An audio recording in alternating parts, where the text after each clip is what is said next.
Good evening, podcast world. It is I, Mr. Bell, newly married, back from my honeymoon. You were Mr. Bell before, to be fair. That's true. It's true. If she had her way, I'd be Mr. Bell Ross at this point, but that's not happening. We have had the wedding. I am married. I am moving jobs. It is all go. Busy time? It is a very busy time. It's all good change. Yeah. I'm fatter though. I put weight on my honeymoon. Well, to be expected when you're on a cruise with loads of yummy food. I mean, you sent me photos of the yummy sushi food. And was it a charcuterie plate that I messaged back on? That's a very Andy plate. It is on the telly, Andy. It is, but it's the next one that we need. Anyone listening is going to be, wait, what the fuck did he ask him? That doesn't sound like the question. Yeah, no, you're right. But what? Right. I'm not entirely sure what that was either. There we go. His grinder app's playing up. My grinder app. No, tonight we are going to be doing a race with you guys. Rebels Romance, one of the most amazing horses in the world, is racing tonight at Belmont in New York at 7:30. We are here at Andrew's home, not in the pub. You can probably tell why it's quiet. Yeah. And William Hill were very kind to give me a £10 free bet, so we chucked it on Rebels Romance at the starter price, and that was a big mistake because it's already down to like 48. They're predicting this horse will win, so I'll get maybe £6 off this the way it's looking at this point, but it's free. I suppose it's free money, but obviously we're going to watch it because for about 4 or 5 months I always tell Andy how great a horse Rebels Romance is, so and occasionally I listen. Yeah, but yeah, it's he's racing in about 30 minutes, so we'll do that at one point. Does that mean I could flip back to the Sunderland game before that comes on? Yeah, you could do that, yeah. Sunderland are currently 1-0 up against Nottingham Forest at the City Ground. So, Andy, how was your August and September? Because we're at the end of September now. We are, yeah. Funnily enough, for a change, I actually did some research. I looked at when I uploaded the last one, because I tend to, on the day we record, edit and upload that very day. So I looked at it and it was the end of August.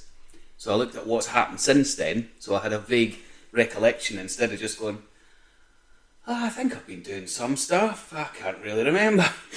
So we did the last one on a day. I can't remember. It's been a while. It's been a while. Was it not like a weekend here? Did you not come down here on a Saturday night? We did it at this very dining table.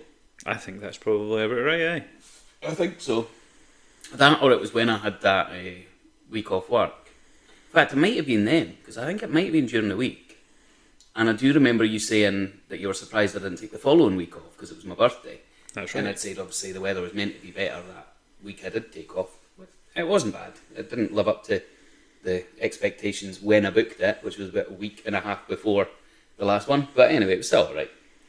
So yeah, since the last one, on the last Saturday in August, I went through to Kelty, because Mum had a stall at the Kelty Coal Race, which I had never heard of. Well, I'd heard of it. She mentioned it because I think she had a stall there last year, but I didn't actually know what it was. And it is genuinely people racing with big bags of coal on them and stuff. So it's a big thing for the town.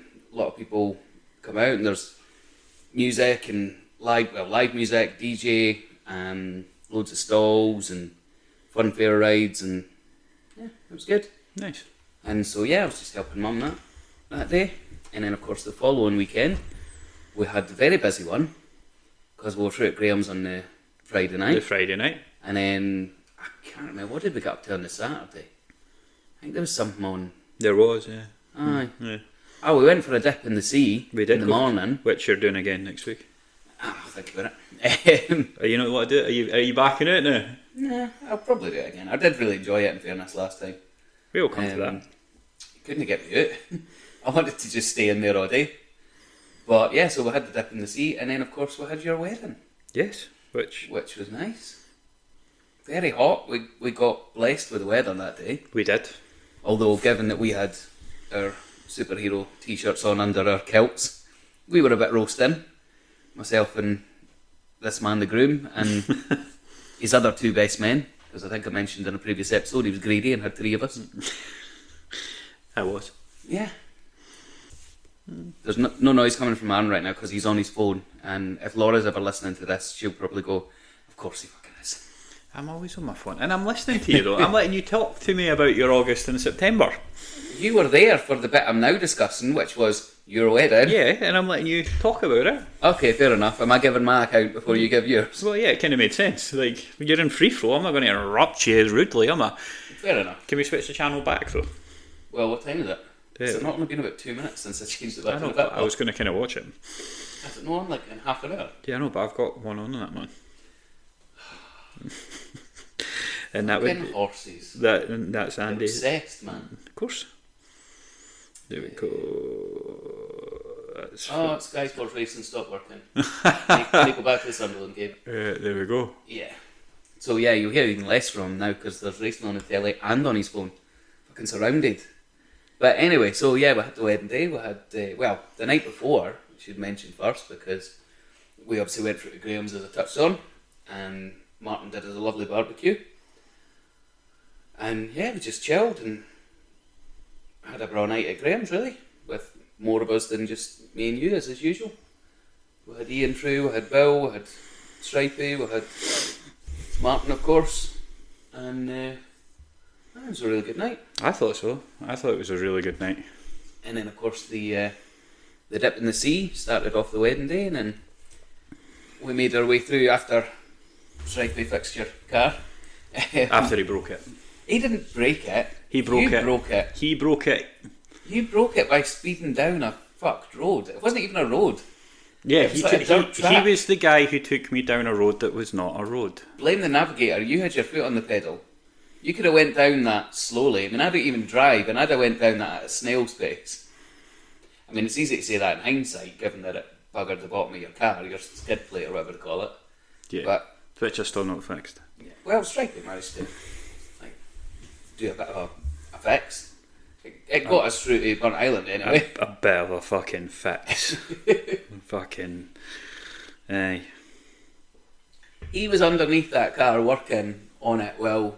We're getting You ready were for a sitting- wedding.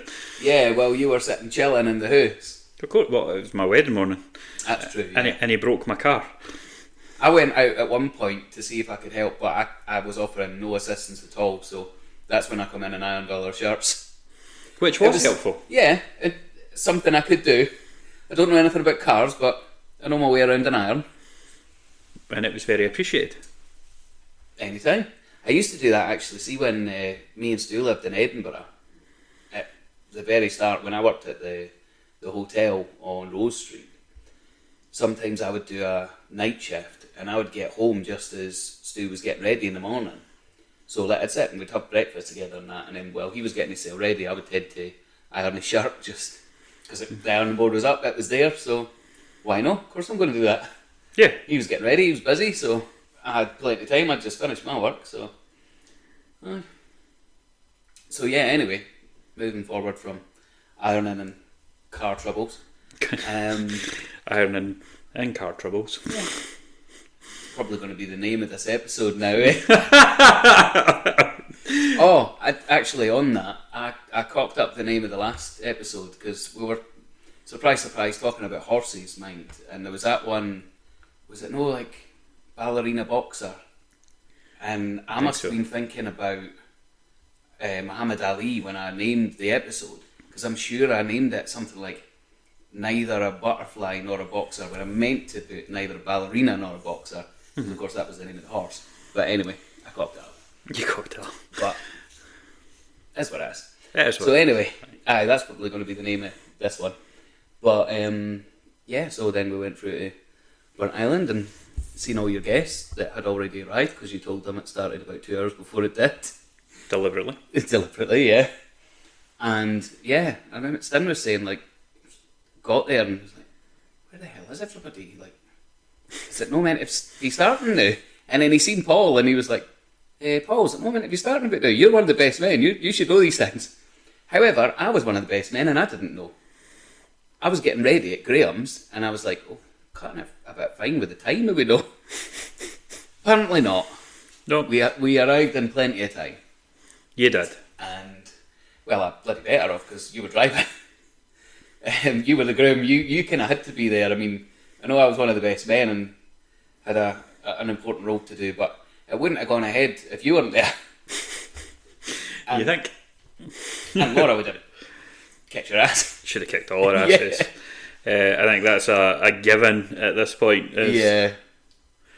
It would resulted in death. Yeah. But fortunately that was not the case, and a good day was had by all.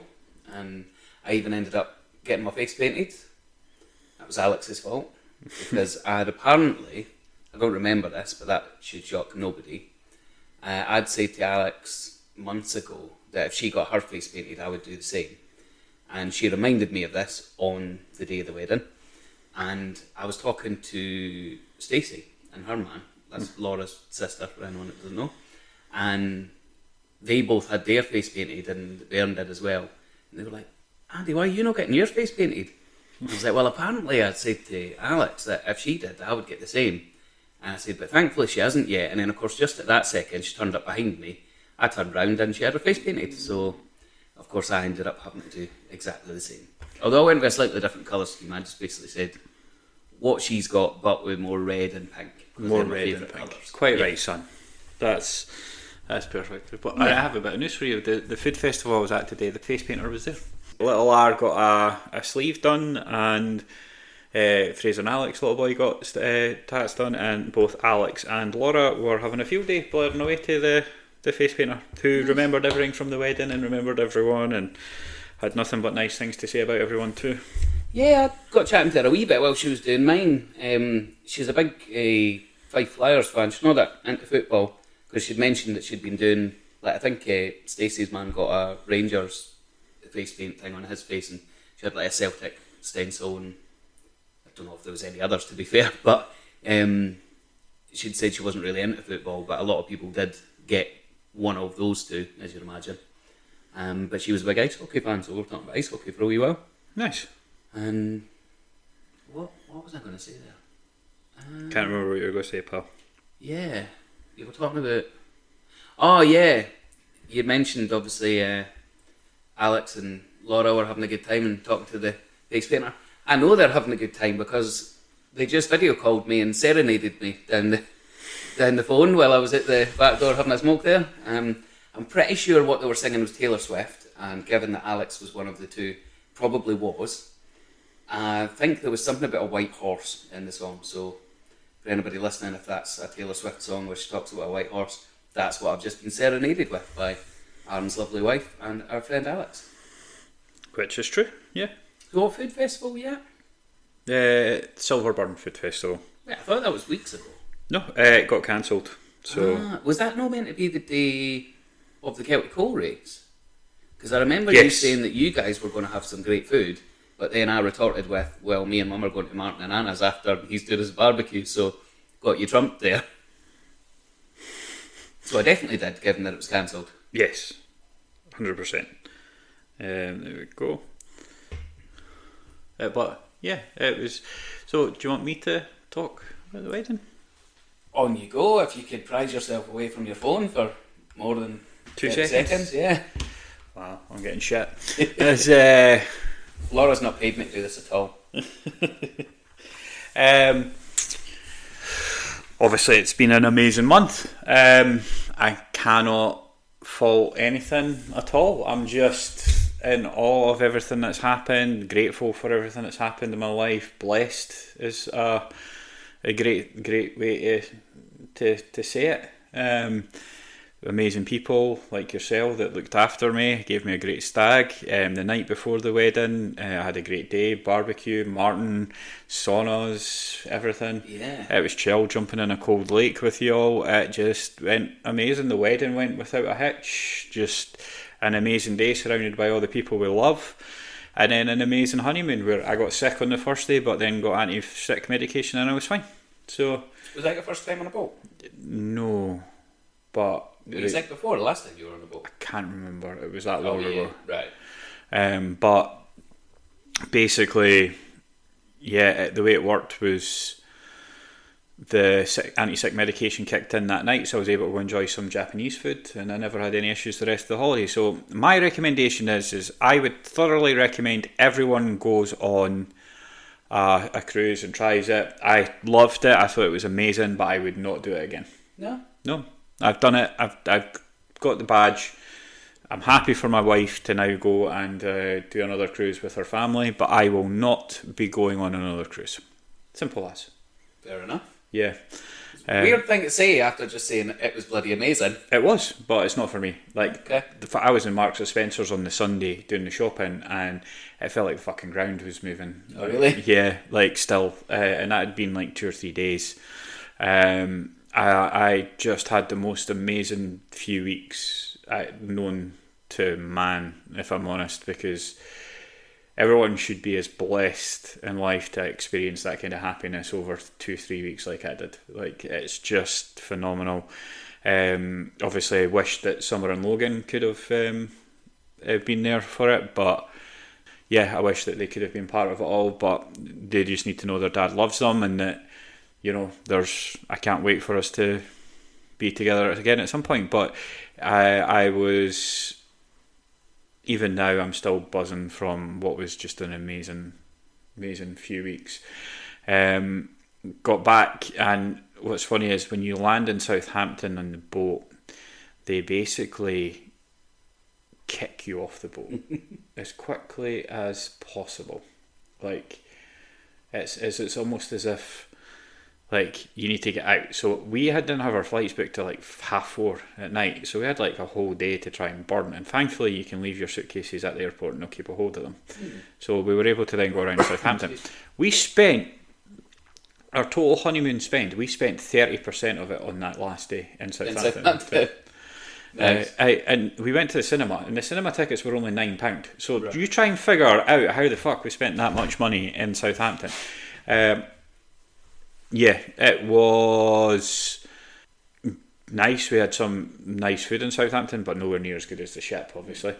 We went to see the Long Walk. Now I'm going to come on to the Long Walk, and obviously with regards to that there, I might actually, you know what, I'm not going to speak about it. I'm going to wait till the end, and I'm going to recommend it at the end. Because it was amazing. So we went and saw the Long Walk and did some shopping and had a nice food, got on the plane, come home and saw Little R, which was just great. So much stuff to do that weekend, and then on Sunday I did the shopping, as I say, and even then it still felt like the fucking ground was moving at that point. And then back to work, and this is us now here. And so are you finished up at work now, or you still got 2 days? Couple of days. Got 2 days left, and then start my new job on Wednesday. Right. I put on an accumulative £22. Really? Yeah, almost stone and a half in the space of 3 weeks. A lot of guys on Manjaro told me the same thing that happened, but it comes off quite quick, I hope. So they will. But yeah, that was a bit of a shock. I didn't think I did that bad until I saw the scales, but apparently I haven't done that bad. It's just the body stores everything when you're as big as what I was, and you come back down. I had a great horse win when I was away, because I'd placed them all before I left. Of course. Yeah, well, you know, I was on Delacroix. Like, it was no secret, to the point where I'm away and I'm finding out that he's up to 4-1, and I'm like, tell my pal back home, sign in my account, lump on, get everything on him now. Like, I can believe that the odds that he went to, which would normally scare somebody, not me. I was like, oh, that fucker's going to win. Like I'm guessing he did. Oh, he won. Like, I'm on the ship there shouting and screaming, come on, the fuck! And then I had it was just that I had, if one more horse had won that weekend, I could have retired. That's how close I got. Really? That's how close I got. Was one horse away for never having to work again. I did not, obviously. The stable that I would normally love blocked in my horse, and they had 3 horses in the race, and they blocked my one in. because it's a very good horse. And they still managed to get her up to third. So she placed, and I got all my money back, and then some, a nice wee bonus on it. But the very next race, I had another horse, and they had three horses in. They tried to block my other horse in again, but this time they had obviously seen what happened on the race before, and Zavateri and Charlie Bishop just barged right out and said, "Not today," and just defeated one of their biggest Ballydoyle horses and by like literally a nose. So, which made me a lot of money. Obviously, again, not as much as what I'd have made if the other one before had won. But they are now on a canvas in my 11th. So we got while we were away, because I'd won so much money, I kind of got a canvas made up to represent the top 2025 moments so far. So there's Nick Rocket on there, Delacroix on there. Zavateri has now made that, and Sovereignty from the Jewel. There, so it's actually a pretty cool canvas. Nice. With the moments when you see it, and yeah, I'm obviously looking forward to starting my new challenge on Wednesday morning. I think it's going to be this is just more me, where I'm going back to. I think I'm just going to look forward to getting back into what I'm good at. I'm going to be doing what I'm good at, and I get to be bit more me. I kind of feel like where I've been working has been good for me. I felt like it slowed things down, which is never a bad thing when you're 100 miles per hour like I am. But I am going back to 100 miles per hour, and I'm okay with that. Like, I feel like it feels like Ronaldo coming back to main football away after being in, like, you know, it's my Portugal games now. Yeah. But we'll see. I've obviously got a good 18 months to 2 years where, you know, there's things that might change in that time. I've been told that, you know, progression's likely. So next 12 to 18 months, it's going to be about getting my head down, learning, getting it done and doing what I do best. And then I am hopefully going to be moving again up the way. Yeah, same company. You're same not company. Yeah. Leave after a year and a half. Yeah, with regards to that, it's just a case of getting a house now, which we're in the process of. So it's on the agenda. Nice. I'm sure that it'll be That's the next step, the next big one. Yeah, could have done with some of that horse coming down on the boat. Then I wouldn't have to worry about. But no, the good news is at my work I'm going to be able to just get my head down, and, you know, what I put into it I'll get back out of it. I love that kind of job where, you know, the harder I work, the more benefit I'll see, which just means that I'll be knocking on the door of that house a lot sooner than I would have been if I'd maybe stayed where it was. Yeah. So that's good news. So are we going to do the Rebels Romance live in 10 minutes, or do we switch off and then come back and tell them the outcome? Up to you. I'm quite happy to do either.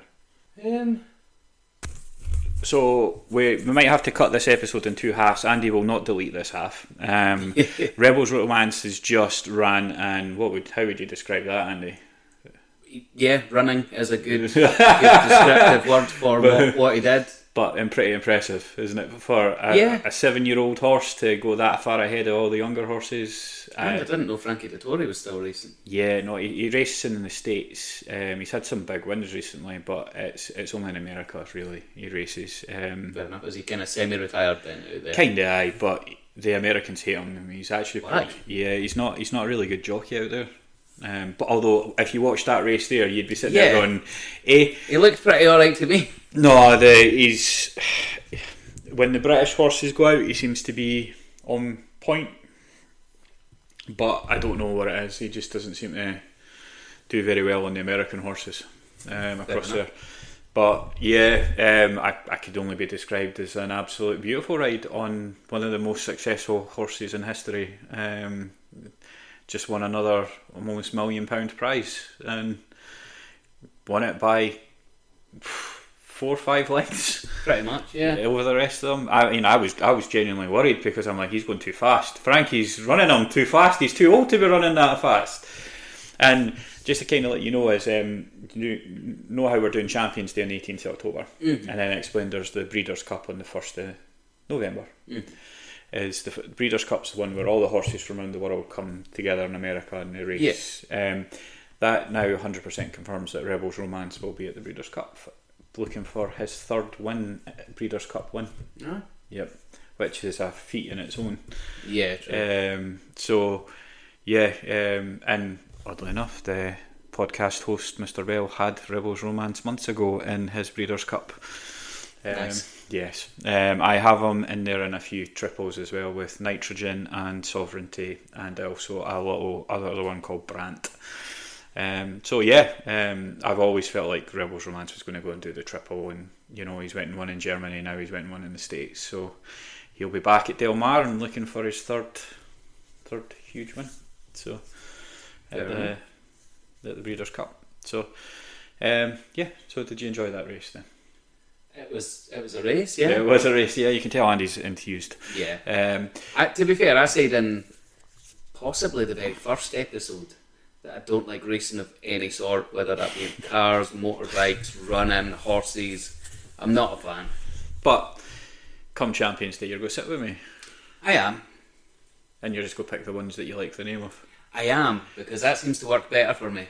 But I have explained that come Champions Day, that's not a bad thing, because anyone that tells you or gives you a tip on Champions Day is bullshitting you, because you are literally dealing with all champion horses, and every horse will have their day. As you can normally narrow it down on a normal day to maybe 1 or 2 horses, or a couple as you've seen.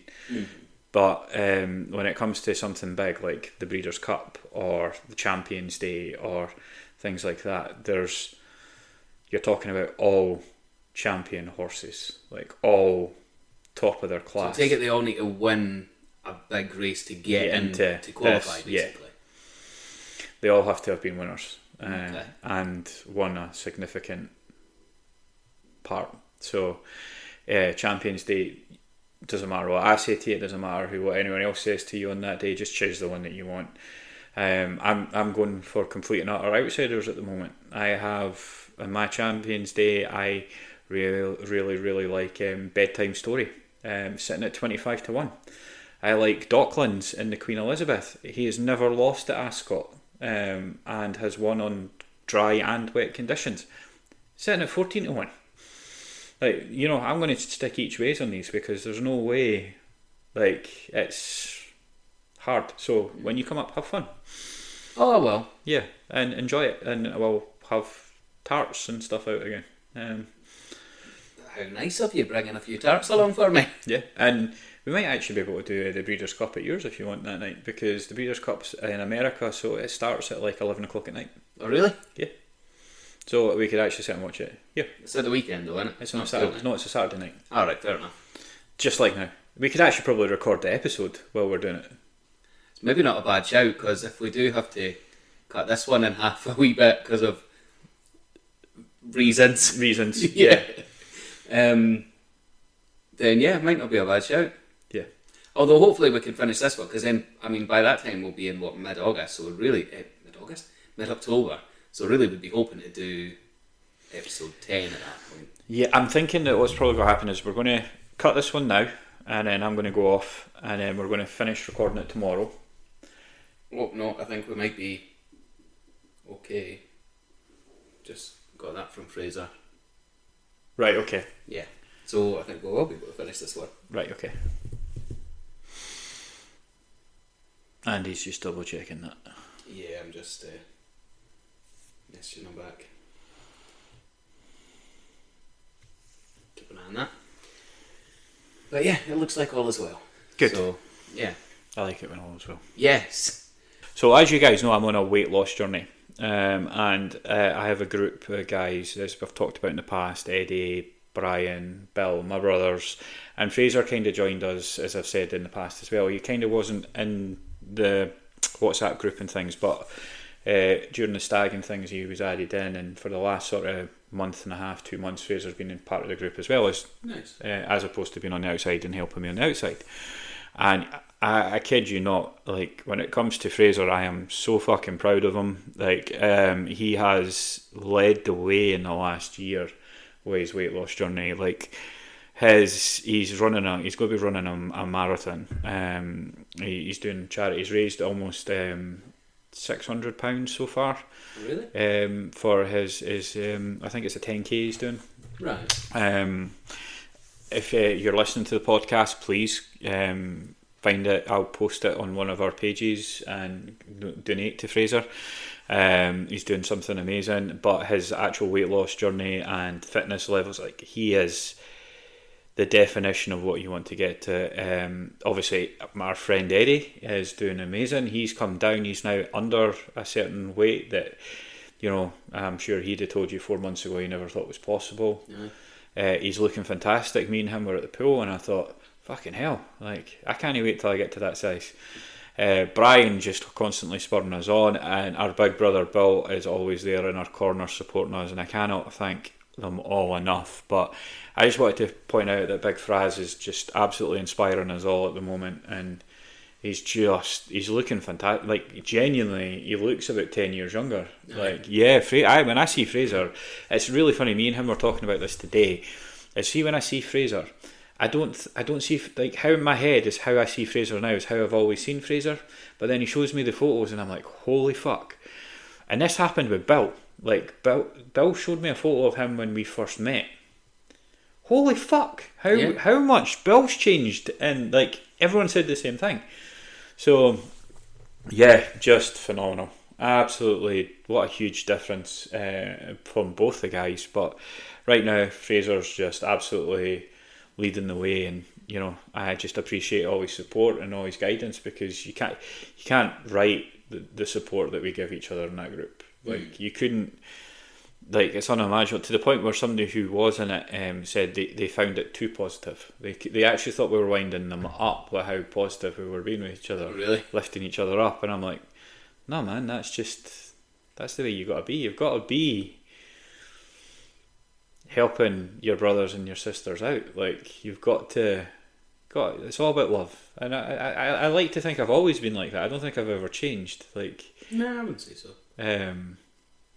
Like, no matter what group I'm in or anything, I'm always promoting, and I'm always supporting, and I'm always there to lend a hand, an ear, or wherever you need it. But in this group, we're all, like, giving 100%. We're all behind each other. We're all wanting to see each other succeed, and I think that's just beautiful at our age. Like, you know, at any age, in fairness. Yeah. I think from some of the things I've heard from, like, Neil, for example, who's a teacher, like, about how kids are now compared to what we were like at that age, like at high school age, for example. I think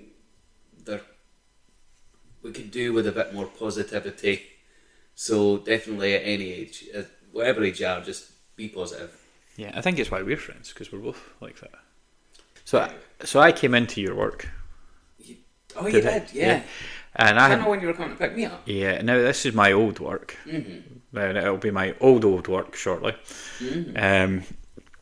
But I was really surprised when I came in. Like, apart from people in your team, your manager and one person in your team, I was really surprised by a lot of responses. I never, like, obviously I'd lost so much weight, it was the wedding, there was no good luck, or there was no, oh, you've done amazing, or you're looking great. It was, I actually got from every other than your manager and one person in your team, it was, you're looking greater.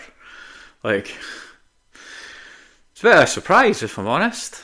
They were just wanting you to make sure you took care of me over the weekend.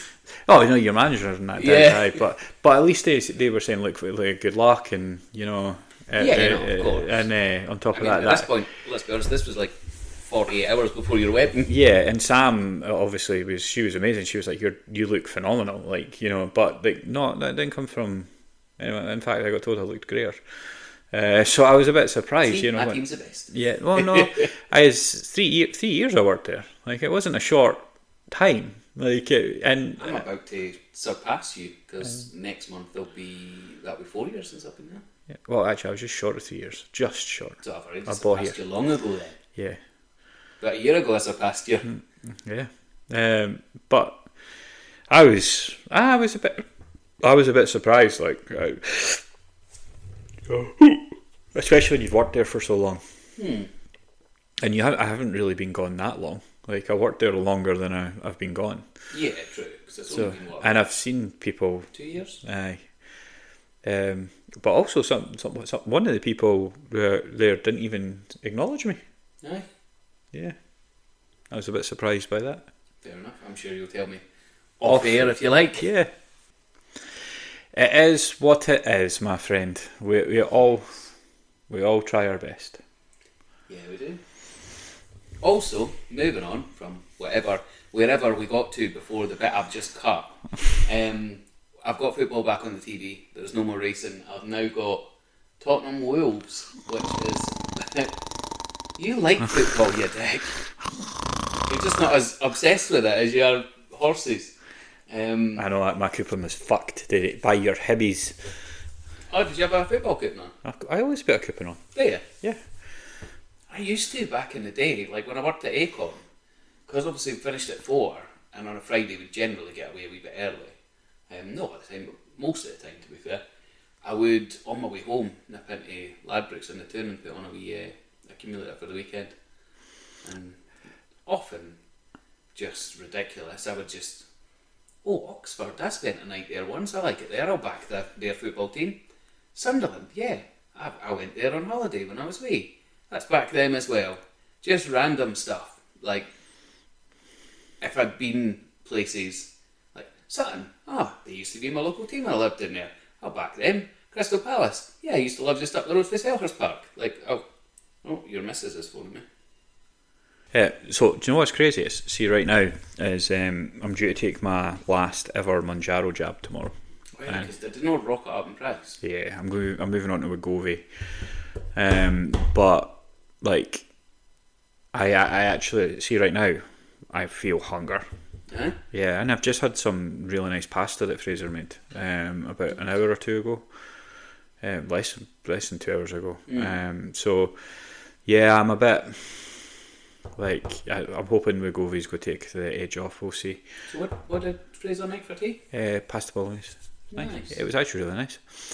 I feel like he was a bit hard on himself. I don't feel like he felt like he did a good job, but it was actually really nice. The actual Silverburn Food Festival was it was good, but it was a bit of a disappointment for us all because we got there and there was only 4 food trucks. Really? Yeah, and there was only like maybe 3 or 4 other tents, and that was it. Was one of them? What are they called? Is it Chula? Trotters. It was Churros place. There was a churro place. No, a burger place. I think they're called Chula. Pizzas. No. Burgers, pizza, and there was this place that does like shawarma. Right. And then there was a churro place. So I got 2 things of churros, and I got pizza, and but that was it. There wasn't any places for you to sit down, which was a bit awkward. Like, you would have thought they would put on places for people to sit. Particularly if there's going to be loads of food and stuff, you want to sit down and hear a bit of scrap. What me and Fraser said was it wasn't that bad. We were just expecting a lot more food vendors. Right.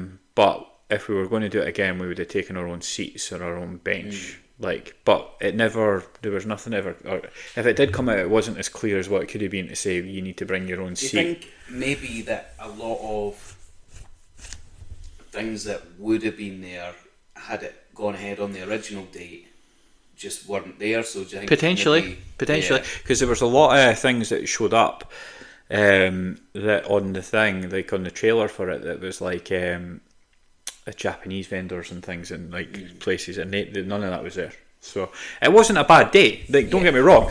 Like, we had a really good time. We all were all blaring. We had a really, really nice time. The kids had a good time. They were in trees mucking about, and me and Fraser are sitting there freaking out that they're going to fall. But yeah, I would have said that if you were going expecting a proper food festival, you'd have been disappointed. But we had a nice time anyway. So we made the most of it. But that Chula that I mentioned, I think it was last year or the year before.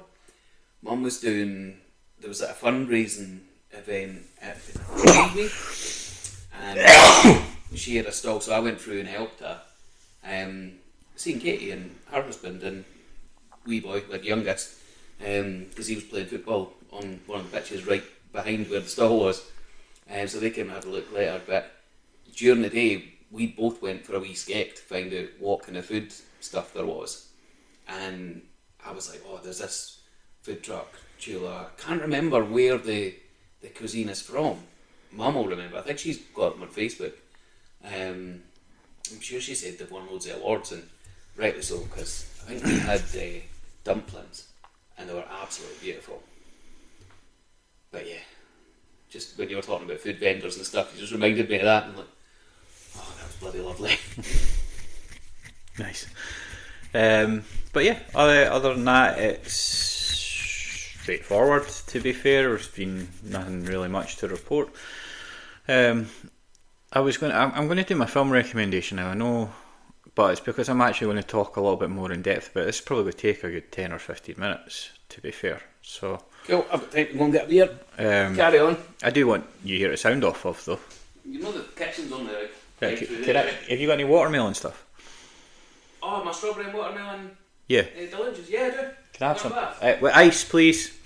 I'm not sure if I've got ice. I think so, though. Making Andy my bitch. Of course, I'm away for 30 seconds and you've got the racing back on, eh? I'm not going to bet, son. I'm just watching the vlog.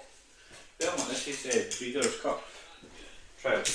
Oh, really? So welcome back. Basically, so one of the things that I went to see on my honeymoon, the day we got back and we were waiting on the aeroplane, was we went to the View Cinema in Southampton, and we went to see Stephen King's The Long Walk. Now, this is going to be my movie recommendation. It's going to be a bit different than it normally is, but it's because this movie has become my favourite movie of the year. I don't think anything's going to even come close to it. This movie has affected me on an emotional level, which in the last few years there's only a very few films have done that. Iron Claw, about the wrestling family, was the last one, I think, and then the time before that would probably have been Hacksaw Ridge. But that came out like, what, 9 years ago? Yeah, something. It's a long time ago. I think it was 6 years ago. So every couple of years there's a film that just comes with a wide, it's not what you expect, and then it hits you. And for me, that's definitely The Long Walk. I think it's presented itself as a horror. It is by far the furthest thing from a horror movie. I went again on the Tuesday to see it after seeing it on the Friday with Stin, and I went with Mark. All of us again loved it. Yeah, I was at Stin's last night actually. We're having a wee FIFA tournament. New one was released this week, and he was saying that he fair enjoyed it. Aye. I think the only way I can describe it is that it's Stephen King. Stephen King wrote Shawshank Redemption, and he also wrote Stand By Me. Now, obviously, these are two of my favourite movies, and there's very close influences from both these stories or both these movies that are similar to this film.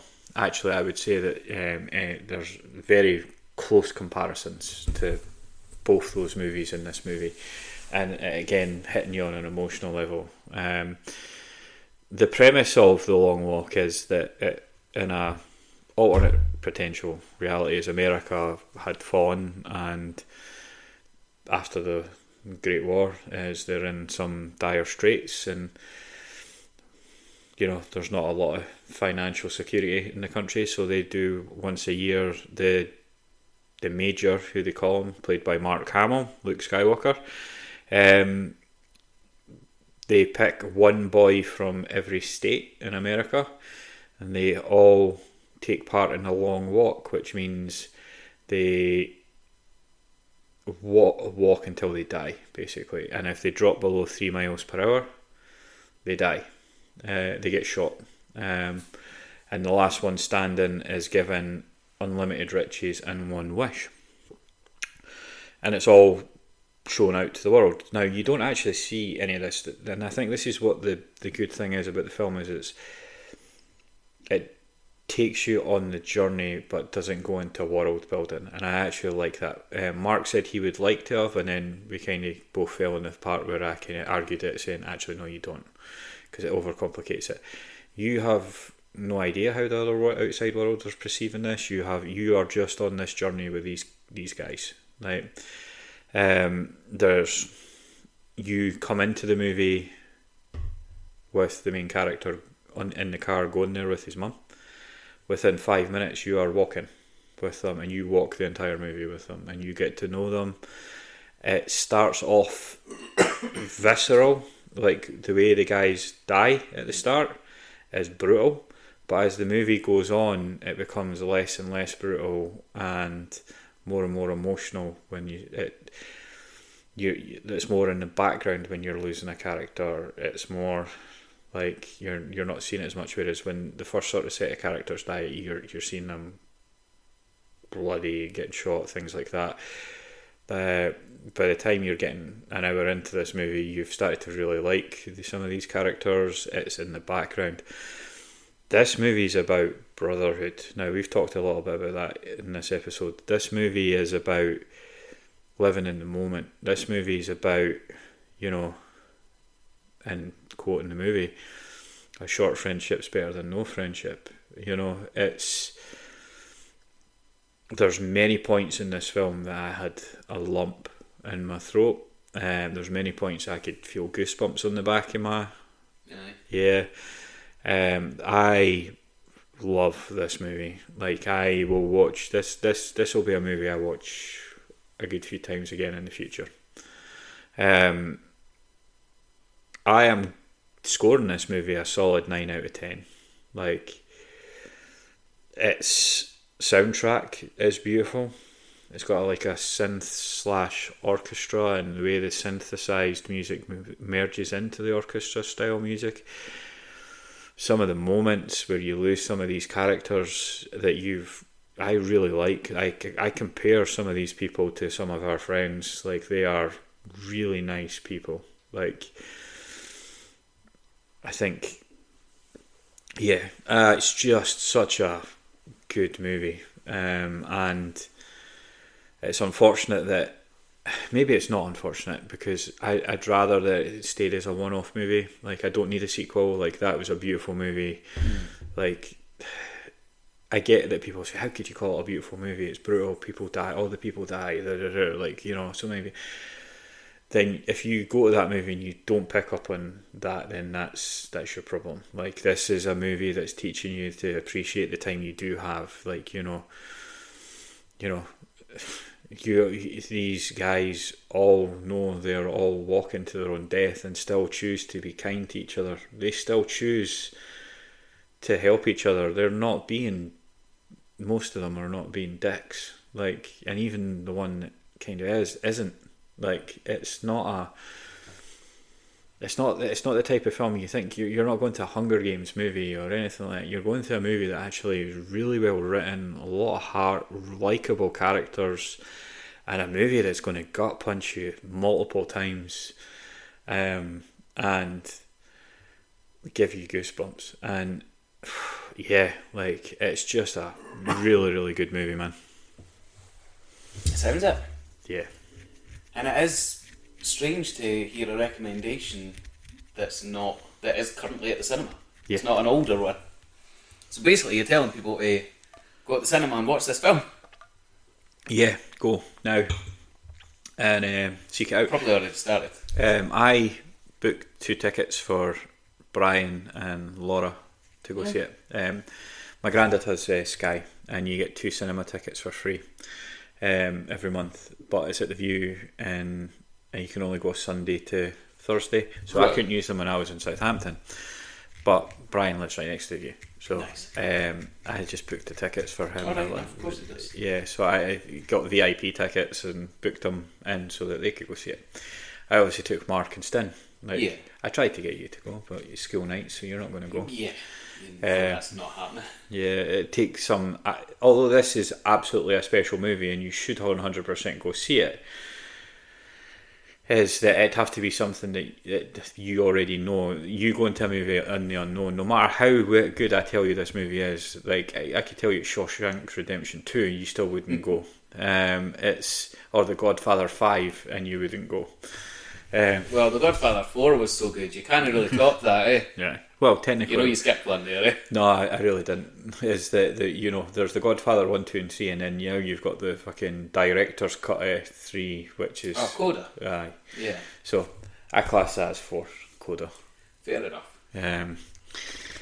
Keep tweaking something enough, it becomes a different movie. So there was a whole South Park episode about that. Yeah.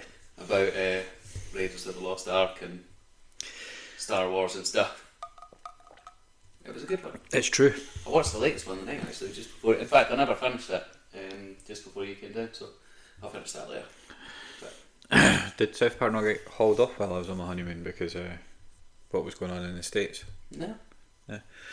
There was one episode from right. early on in the season that they've taken off of, I think Paramount, or it's still on there, but it's not on Comedy Central or something or other. I'm sure I read something about that because it was talking about the lad that sadly got killed. Yeah. Well, let's get political. Obviously, before it, Yeah. it wasn't talking about. Yeah. After he died, that was only a couple of weeks ago. This was maybe about a month ago at least. But it was talking about him, so they pulled that kind of thing, or certainly from one platform. Yeah. Well, I was just going to say let's get political. Vote yes Jimmy Kimmel getting hauled off the air for a week. What was your thoughts on that? Well, horse shit, obviously. He's doing the same kind of stuff as they all do and have always done, but certain knickers got in a twist and Yeah. he was hauled off, and then I it seems there was then a realisation that, oh wait a minute, people are fucking hating us for doing this. People are cancelling their subscriptions and stuff. I'm sure I've seen something that like the millions did. cancel page of Disney Plus actually got like it crashed. Yeah. There was that many people cancelling, going, well, if you're basically just pandering to one side of the political divide as there is in America and many other places obviously, but if you're just pandering to one side, then that's no free speech at all. Fuck you. So I'm glad that he's back on. I mean, I've never actually watched the show, but of course I read what he said and it sounded spot on. I agreed with everything he said. I've got his video. I've got the video of what he said, and there was nothing that as you say, that anyone else or anyone else. He never discussed what had happened. He was doing was the president's reaction to what had happened and how he was feeling about what had happened. Yeah, and that's I didn't not disagree with anything he said. No, well, no, he showed a clip like that. That's what he did, and it was the clip was 100% accurate. You can't really, yeah, like he showed a clip of the president saying certain things, and that's and you know, the unfortunate thing is that he was hauled off the air, and it sets a precedent for things going forward of what you can say. Hopefully the fact he's come back on the air so quickly, what was it, about a week? Just over a week? Yeah. Hopefully that also sets a precedent that, yeah, you can't just be banning people for saying stuff that you don't like. Yes, I think there's an element here, very Hitlery. and I'll move us on very quickly, so we don't say anything stupid. But I would say that we live in a world where you can say what you want, but there are consequences. But to a degree, there should also those consequences should match the severity of what you've said, and on top of that, just because someone doesn't like what you've said, that shouldn't be enough for somebody to lose their job. No, not at all. Unless unless you are being to prompt the whole thing. Yeah, unless you're breaking the law, you're racist, or something that's really, really bad like that. There has to be consequences for those things. Well, there has to be consequences for everything. Yes, but I think in this situation the consequences did not match what had. No, the punishment did not match the crime at all, because he was basically voicing an opinion. There was no crime, unfortunately. No, there wasn't. No, and I think that's the funny thing in this situation was that this was something that just went way too far. And I think the I don't want to say ironic thing, because obviously ultimately we're talking about a situation in which a man's lost his life, unfortunately.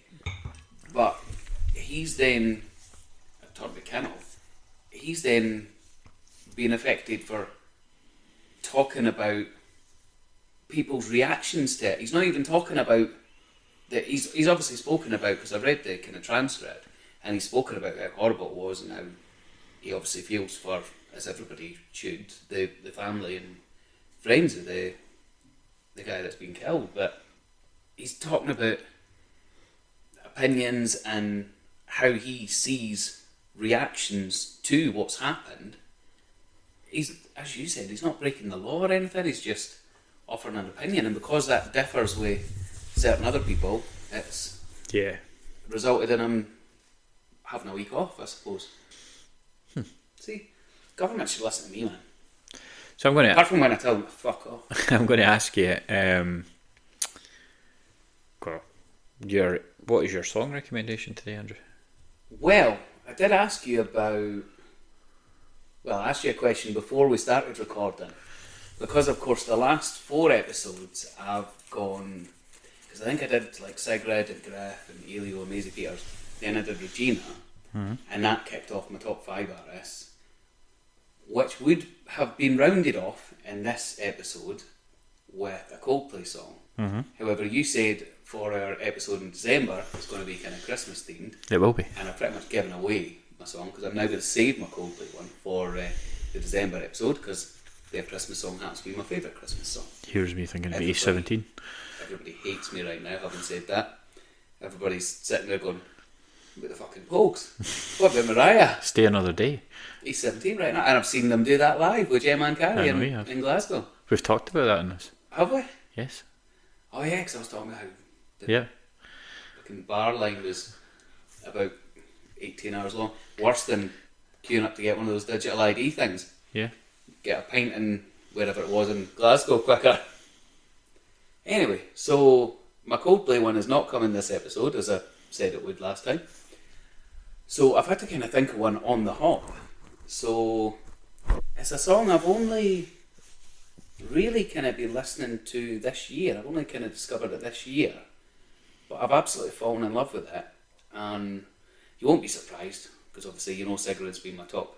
Oh, by the way, I was so excited. Andy Tangent. I was so excited today. At lunchtime, I was on the BBC website, as I usually am, checking the sport and the news and stuff. Sigrid's 3rd album's coming soon. Okay. I was very excited. In fact, pretty much as soon as you leave, I'm going to jump on Spotify and see if it's on there yet. But anyway, so obviously you know how much I love Sigrid. It's another kind of Scandinavian artist. Okay. A lady called Ingrid Michaelson. Okay. And the song is called Breakable. And it's bloody lovely. Give it a listen. Okay. Sounds good. Well, we're going to be back for our next episode a lot sooner than this last one. This one. So the way it's probably going to work is we'll probably be back in about 2-ish weeks. And then we'll probably film the other one 2 or 3 weeks after that, because what we might do is just wait till after Paul's bonfire. So we'll do 2 weeks. We'll have my new job to talk about. We'll have plenty of talk. We'll be in the lead up to Champions Day, so we can talk a little bit. We'll have maybe a better. Actually, we could do it just before Champions Day. Horses. Yeah, will we? Well, we always talk about horses. I know. Well, you always talk about horses. But we can actually literally talk. We can give tips for Champions Day. You can give tips for Champions I couldn't. I can give it, and you can totally ignore them because I told you earlier in this episode. Ignore anyone that gives you tips for Champions Day. Yeah, good point. But I will tell you who I'm going to go for on Champions Day most likely. We are. What are we doing with the pub quizzes? Are you? Because you don't really have much of a team these days. So are you going to be a Murdoch for a little while? No. So guys, thank you very much for today. Both me and Andy can't thank you enough for listening. Obviously, tune in for the next episode. We will have plenty of information for you, and yeah, we love you, Andy? Nah, I think you're on decks. Obviously, yeah. Obviously, and good night, people. Yeah, as I said to you earlier on, love you.